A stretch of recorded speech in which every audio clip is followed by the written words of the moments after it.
إنما الصدقات للفقراء والمساكين والعاملين عليها والمؤلفة قلوبهم. السلام علیکم ورحمۃ اللہ وبرکاتہ. الحمد للہ رب العالمین والعاقبۃ للمتقین والصلاة والسلام على سید المرسلین نبینا محمد وعلى آلہ واصحابہ اجمعین. اما بعد، اعوذ باللہ من الشیطان الرجیم. بسم اللہ الرحمن الرحیم. انما الصدقات للفقراء والمساکین، سورہ توبہ آیت نمبر 60. صدقہ صرف فقیروں کے لیے ہے اور مسکینوں کے لیے. برادران اسلام و مشاہدین اعلام، آج کے نشست کا موضوع ہے صدقۃ الفطر کے احکام و مسائل. فطر کے معنی روزہ کھولنے یا روزہ رکھنے کے ہیں. شرعی اصطلاح میں صدقۃ الفطر اس خیرات کا نام ہے جو ماہ رمضان کے ختم ہونے پر روزہ کھولنے کی خوشی اور شکریہ کے طور پر ادا کیا جاتا ہے. صدقہ فطر کا مقصد روزہ کی حالت میں سرزد ہونے والی کوتاہیوں، گناہوں اور غلطیوں سے خود کو پاک کرنا ہے، جس کا ذکر رسول اللہ صلی اللہ علیہ وسلم کے ارشادات میں ملتا ہے.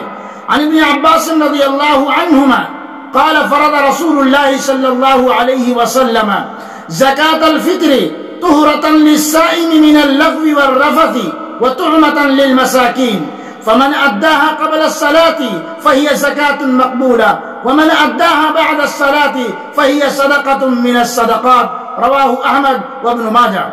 حضرت ابن عباس رضی اللہ عنہما سے روایت ہے کہ رسول اللہ صلی اللہ علیہ وسلم نے صدقہ فطر روزے دار کو بےہودگی اور فحش باتوں سے پاک کرنے کے لیے نیز محتاجوں کے کھانے کا انتظام کرنے کے لیے فرض کیا ہے.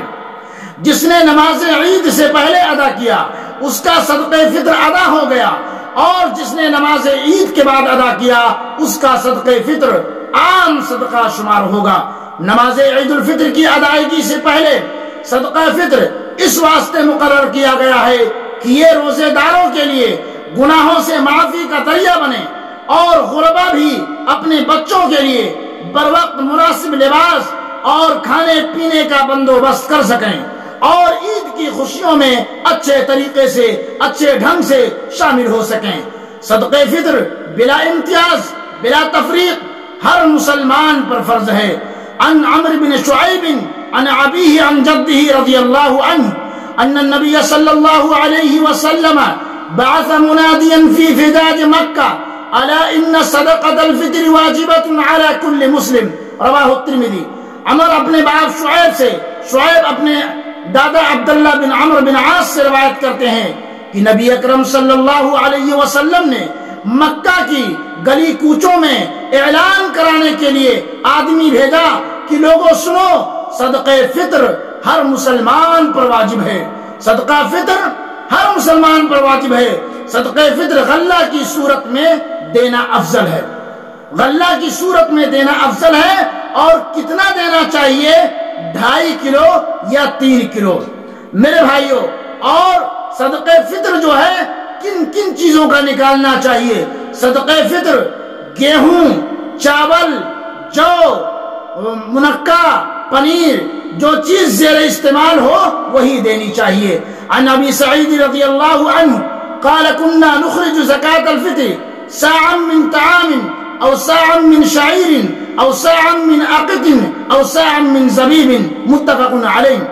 حضرت ابو سعید رضی اللہ عنہ فرماتے ہیں کہ ہم صدقہ فطر 1 ساع غلہ، 1 ساع کھجور، 1 ساع جو، 1 ساع منقع یا 1 ساع پنیر دیا کرتے تھے. اسے بخاری نے روایت کیا ہے. صدقہ فطر میں قیمت، ریال، روپیہ وغیرہ دینے کا حکم. میرے بھائیوں، بہت سارے لوگ جو صدقہ فطر میں روپیہ نکالتے ہیں، ریال نکالتے ہیں، آئیے ان کے بارے میں دیکھتے ہیں کہ نبی صلی اللہ علیہ وسلم کے فرمودات کیا ہیں. آئیے ہم دیکھتے ہیں کہ نبی صلی اللہ علیہ وسلم نے اپنی زندگی میں کیا نکالا ہے. اور یہ زکوٰۃ جو ہے سن 2 ہجری میں فرض ہوئی، جبکہ نبی صلی اللہ علیہ وسلم اپنی زندگی میں 9 سال روزہ رکھے. کتنا؟ اللہ کے نبی صلی اللہ علیہ وسلم نے اپنی زندگی میں 9 سال روزہ رکھے اور برابر 9 سال تک صدقہ فطر نکالتے رہے، حالانکہ نبی صلی اللہ علیہ وسلم کے زمانے میں بھی درہم و دینار موجود تھے، لیکن آپ صلی اللہ علیہ وسلم نے کبھی اس کی قیمت نہیں دی، صدقہ فطر کی قیمت نہیں نکالی، نہ درہم و دینار نکالا، اور نہ تو کسی صحابی سے بھی یہ بات ثابت ہے کہ کسی صحابی نے قیمت نکالی ہو۔ میرے بھائیوں، آئیے میں دیکھتا ہوں کہ علامہ ابن باز رحمۃ اللہ علیہ اس سلسلے میں کیا فرماتے ہیں۔ علامہ ابن باز رحمۃ اللہ علیہ فرماتے ہیں، ہمارے علم کے مطابق کسی صحابی نے فطرانہ میں نقدی نہیں نکالی ہے۔ مجموع الفتاوی جلد نمبر 14 اور صفحہ نمبر 208۔ علامہ ابن عثیمین رحمۃ اللہ علیہ فرماتے ہیں نقدی کے سلسلے میں کہ ہم یہ سمجھتے ہیں کہ کسی صورت میں نقدی نکالنا جائز نہیں، بلکہ غلہ دیا جائے، البتہ فقیر چاہے اسے بیچ دے، چاہے اسے فقیر بیچ دے، لیکن دینا تو ہے، وہ غلہ دیا جائے گا، اگرچہ فقیر اسے لے جا کر کے بیچ دے۔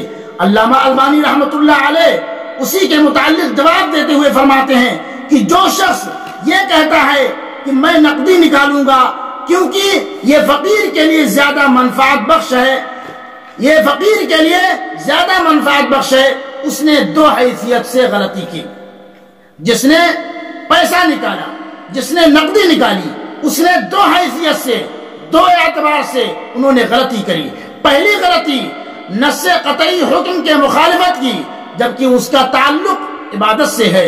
دوسری غلطی جو اور زیادہ خطرناک ہے، کیونکہ شارع حکیم اللہ کی شان میں گستاخی کا مرتکب ہوا، جس نے اپنے نبی کو وحی کی اور وہ اپنی امت کو 1 سا غلہ نکالنے کا حکم دیں، گویا اللہ کو وہ مصلحت معلوم نہ ہو سکی جو انہیں معلوم ہے۔ اگر قیمت نکالنا افضل ہوتا تو یہی اصل ہوتا اور غلہ نکالنا اس کا بدل ہوتا۔ میرے بھائیوں، پتہ یہ چلا کہ صدقہ فطر غلہ کی شکل میں دینا افضل ہے۔ صدقہ فطر جو ہے وہ غلہ کی شکل میں دینا افضل ہے۔ میرے بھائیوں، صدقہ فطر ادا کرنے کا وقت آخری روزہ افطار کرنے کے بعد شروع ہوتا ہے، لیکن عید سے 1 یا 2 دن پہلے ادا کیا جا سکتا ہے۔ اس وقت کرونا وائرس کی وجہ سے پوری دنیا لاک ڈاؤن میں چل رہی ہے، اس لیے میں مناسب سمجھتا ہوں کہ آدمی بطور احتیاط اگر 2 دن پہلے نکال دے تو زیادہ بہتر ہے۔ حضرت نافع رضی اللہ عنہ سے روایت ہے کہ ابن عمر رضی اللہ عنہما گھر کے چھوٹے بڑے تمام افراد کی طرف سے صدقہ فطر دیتے تھے، حتیٰ کہ میرے بیٹوں کی طرف سے بھی دیتے تھے، اور ابن عمر رضی اللہ عنہما ان لوگوں کو دیتے تھے جو قبول کرتے اور عید الفطر سے 1 دن یا 2 دن پہلے دیتے تھے۔ اسے بخاری نے روایت کیا ہے۔ میرے بھائیوں، اگر آپ کے ماتحت میں غلام ہیں، نوکر چاکر ہیں، یا آپ جس کے مسئول ہیں، جس کے ذمہ دار ہیں، سب کی طرف سے صدقہ فطر آپ کے اوپر نکالنا ضروری ہے، واجب ہے۔ البتہ آیا صدقہ فطر کس کو دینا چاہیے؟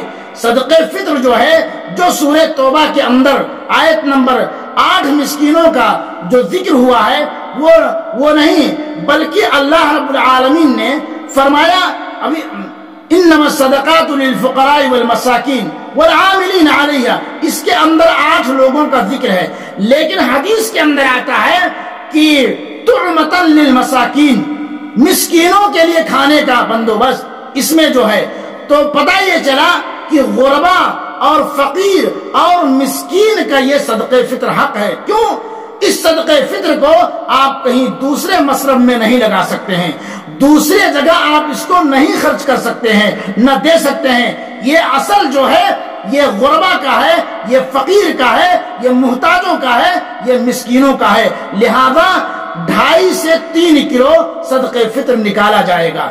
جو لوگ 2.5 نکالتے ہیں وہ بھی صحیح ہے، اور جو احتیاطاً 3 نکالتے ہیں وہ بھی صحیح ہے۔ اللہ تعالی ہم تمام مسلمانوں کا شریعت کا پابند بنائے۔ وآخر دعوانا ان الحمد للہ رب العالمین، والسلام علیکم ورحمۃ اللہ وبرکاتہ۔